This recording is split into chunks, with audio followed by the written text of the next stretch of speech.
difícil. Seja bem-vinda, seja bem-vindo. Você está no Orla Play, o canal do Jornal da Orla na internet. Você pode acompanhar essa entrevista no portal jornaldaorla.com.br ou então no canal Orla Play no YouTube. O folclore brasileiro possui diversas lendas. Saci Pererê, Curupira, Boitatá, Mula Sem Cabeça. E aqui na nossa região, na Baixada Santista, nós também temos as nossas lendas urbanas. E uma delas é a ligação seca entre Santos e Guarujá. É um desejo, uma necessidade que se acalenta há décadas, desde os primeiros projetos de Prestes Maia, no século passado, e mais recentemente esse debate volta à tona. E é um debate bissexto. Coincidentemente, ele tem mais intensidade em ano eleitoral. E o debate da vez é em relação a dois projetos principais, um projeto de ponte e um projeto de túnel. E para falar sobre o projeto do túnel, eu estou recebendo aqui na redação do Jornal da Orla o engenheiro Eduardo Lustosa, que é porta-voz do movimento Voo de Túnel. Eduardo, seja bem-vindo aqui à redação do Jornal da Orla. Obrigado por participar aqui do Orla Play. Eu que agradeço, Marcos. Na realidade, é um tema muito importante, fervilhante, né? Realmente virou lenda urbana. E eu venho nessa luta junto com a Associação de Engenheiros e Arquitetos de Santos, desde 2010, né? Trabalhando, né, na parte da conscientização técnica, né, da engenharia, da boa engenharia, mostrando que, primeiro, o nosso porto é federal, né, e como um ente federal, ele não deve admitir obstrução da livre navegação, obstrução do calado aéreo, trazer risco à navegação, né? Então esse é o motivo que a engenharia no mundo, ela de um modo geral, ela vem aí apoiando o túnel, né, e praticamente em áreas urbanas, demolindo pontes para a construção de túneis. Isso. Nós vamos falar muito sobre esse assunto, que é um assunto, na verdade, essa ligação seca entre Santos e Guarujá é uma necessidade histórica, tanto do ponto de vista logístico para o Porto de Santos, e tanto para o ponto de vista urbanístico, a ligação metropolitana entre as cidades, entre Santos e Guarujá, transporte de veículos, de transporte coletivo, de bicicletas e assim por diante. Sim, sim. E eu fui testemunho ocular de um evento que acabou sendo conhecido como a inauguração de uma maquete. Sim, então, sim, o governador sim. José Serra veio a Santos e apresentaram a ele uma maquete de uma ponte ali na região da Ponte da Praia, que todos nós sabemos depois acabou se tornando inviável. E eu também participei da avant-première de um filme, de uma ligação seca subterrânea, o famoso túnel, entre Santos e Guarujá. Esse projeto também teve uma série de alterações. E agora, Eduardo, parece que o movimento Voo de Túnel está apostando todas as fichas que finalmente esse projeto do túnel, do submerso, vai sair. Eu até vou pedir para o Reinaldo Albino, que me auxilia aqui na transmissão, para mostrar imagens desse projeto do túnel, um túnel submerso ligando Santos e Guarujá. Eduardo, eu vou perguntar para você, por que dessa vez a gente tem motivos para acreditar que agora vai? Nós temos uma série de motivos, né? Primeiro, as coisas não aconteceram no passado, né? Até porque nós tivemos uma total omissão da sociedade civil e total omissão dos nossos representantes, tanto na Assembleia Legislativa do Estado de São Paulo, quanto no Congresso Nacional. Aí, citando entre os principais pontos, né, que nortearam o túnel, né, nós temos dentro da navegação embarcações cada vez mais altas, né, e hoje nós temos aí já apresentado, né, pela engenharia naval, um navio com área vélica com 106 metros de altura. Então, 106 metros de altura não passa embaixo de uma ponte de 85. Nós temos aqui, num cenário no fundão do canal, na região da Uzi Minas, uma tendência de entrada de plataformas de petróleo para manutenção, reformas e até construção. E 30% das plataformas de petróleo hoje em operação do mundo não passariam embaixo da ponte. Então, de certo modo, é uma imprudência e incompetência falar em pontes aqui. Quem fala em ponte está mal assessorado e não está dando ouvidos ao que a engenharia está fazendo no mundo. De certo modo, nós podemos falar que o mundo cresceu em torno de baías abrigadas e os portos ficaram entranhados dentro de regiões urbanas. E dentro dessas regiões urbanas, hoje a gente vê esse movimento muito firme na Europa, na demolição, né, de pontes que hoje atrapalham a navegação, atrapalham o urbanismo, e essas regiões sendo substituídas por túneis. Onde tem uma ponte, está sendo substituída pelo túnel. E nós aqui, principalmente o governo do estado, na contramão desse cenário da engenharia, desse cenário portuário, urbano, logístico, né, ainda sonhando em construir uma ponte. Então, para nós portuários e engenheiros, nós somos contra. Né? Nós não podemos apoiar isso. A nossa ética manda nós fazermos essa oposição, esse esclarecimento. E aí, dentro da campanha Vou de Túnel, nós temos Sindicato dos Engenheiros, nós temos a União dos Engenheiros do Litoral Paulista, nós temos a ABEM, que é a Associação Brasileira da Engenharia Civil.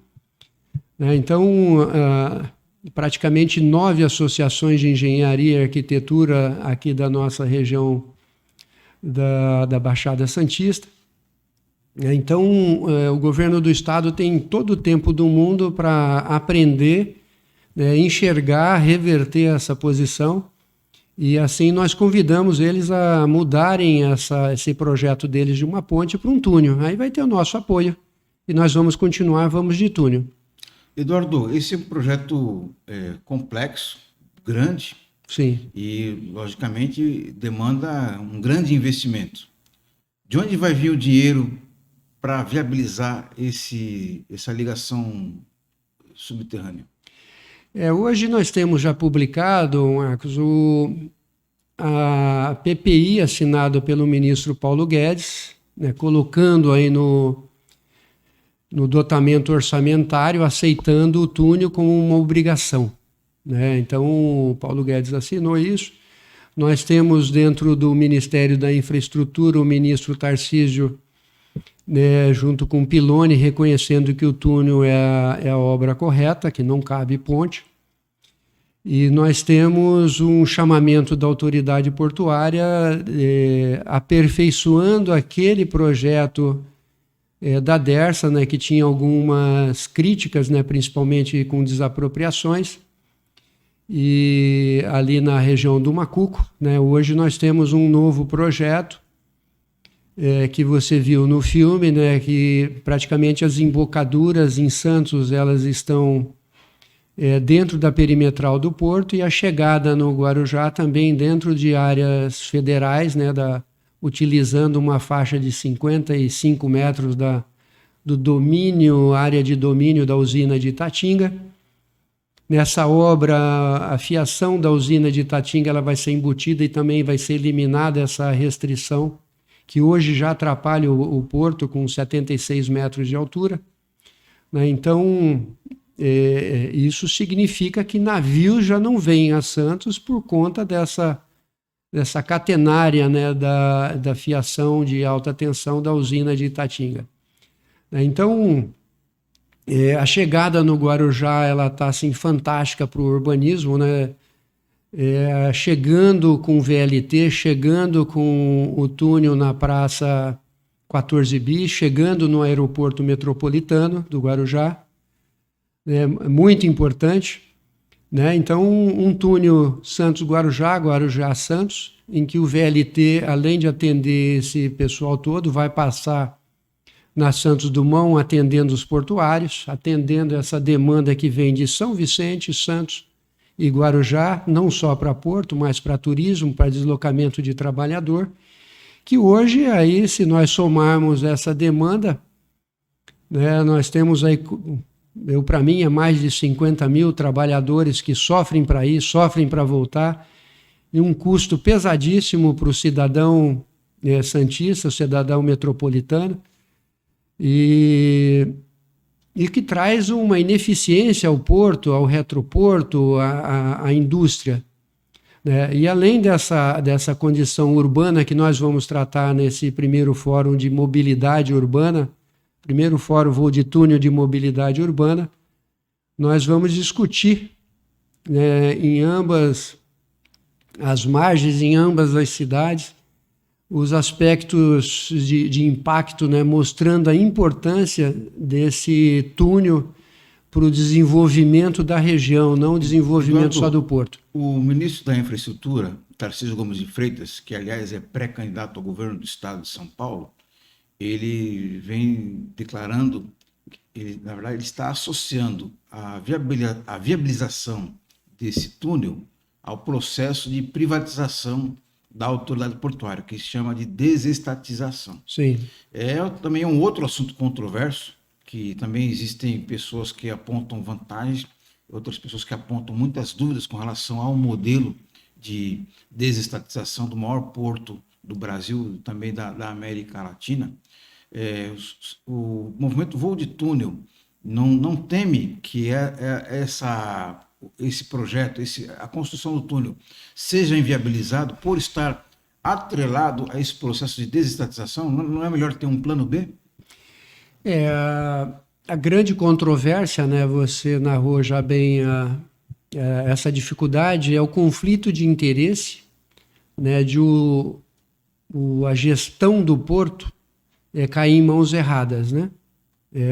Os sindicatos e essas audiências públicas têm mostrado a preocupação, né, dos diversos stakeholders aí da área portuária, retroportuária. Então, eu vejo ali a equipe do ministro Tarcísio Piloni muito focado em acertar e não polarizar esse consórcio, que vem aí um consórcio focado em ganhar dinheiro, em faturar, sem experiência em gestão portuária. Então tem que ser um consórcio híbrido, bem informado, né? Não pode ser um grupo financeiro que vem aqui para buscar recursos, ter lucros absurdos. Eu particularmente acho que porto não é local de banco, não é um local de lucro absurdo. E o porto não tem que falar nem em lucro, na minha visão de empresário, de engenheiro, de consultor. Porque a finalidade do porto é qualidade de prestação de serviço com a menor tarifa possível, menor lucro possível. Né? E isso não tem acontecido desde do programa de arrendamentos e parcerias no Porto Santos, o PROAPS.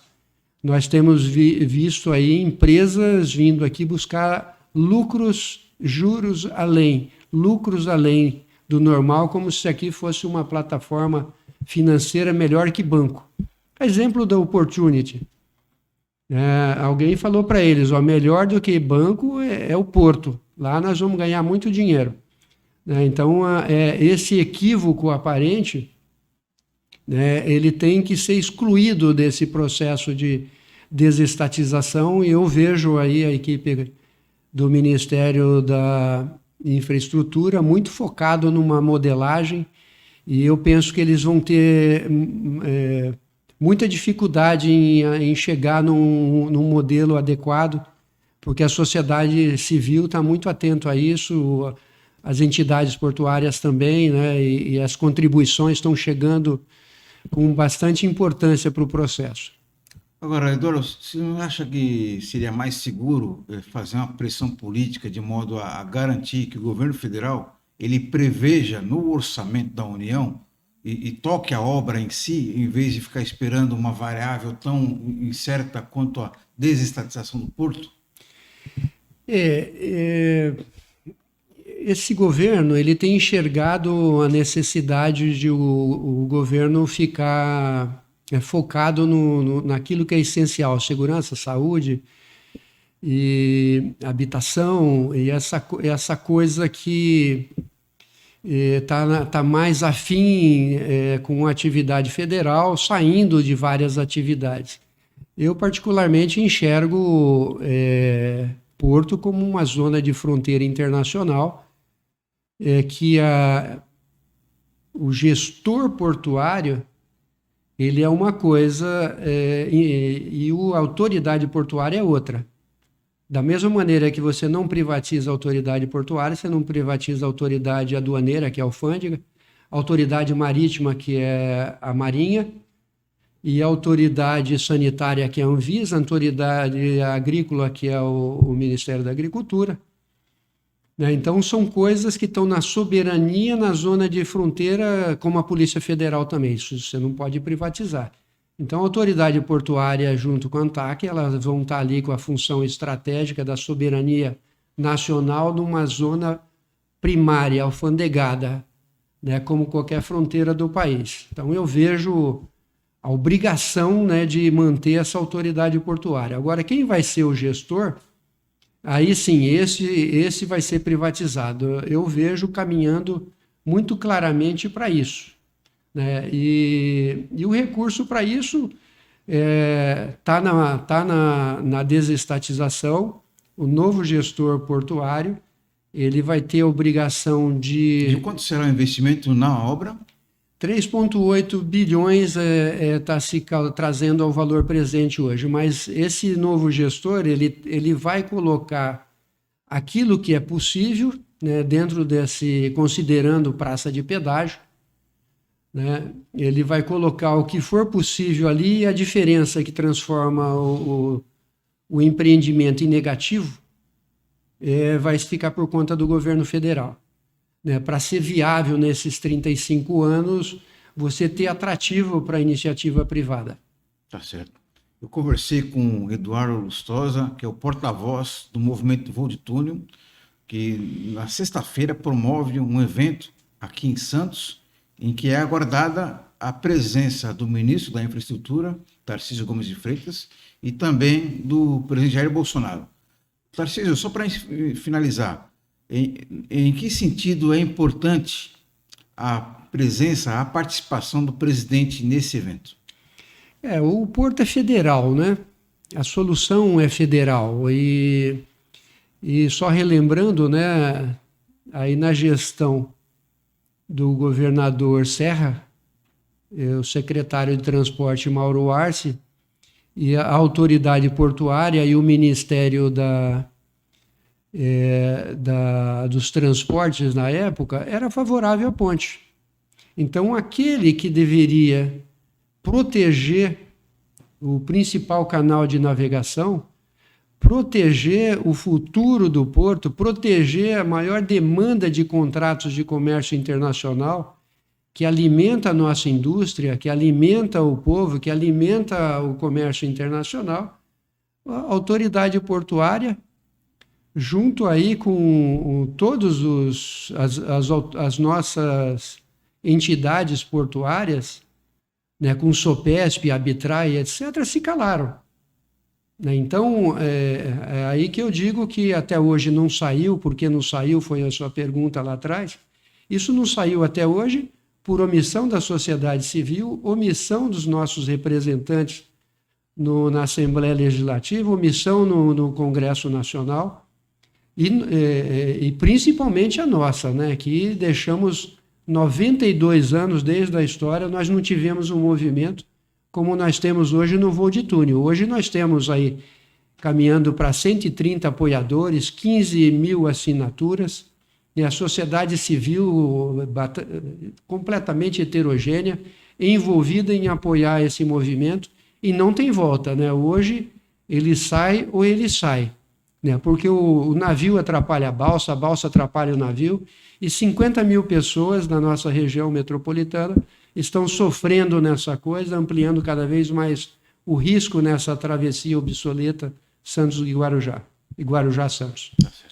Eduardo, obrigado pela sua participação. Espero contar com a sua presença aqui na redação do Jornal da Orla, participando do Orla Play em outras oportunidades. Eu estou sempre à disposição, uma alegria estar aqui com vocês. Muito obrigado. Obrigado. Um agradecimento especial a você que nos acompanhou nessa transmissão. Eu quero lembrar que essa entrevista e todas as demais, elas ficam permanentemente disponíveis no portal jornaldaorla.com.br e também no canal Orla Play no YouTube. Convido você também a tocar no sininho no canal Orla Play no YouTube para ser informado toda vez que houver uma nova publicação. Obrigado a todos e até a próxima.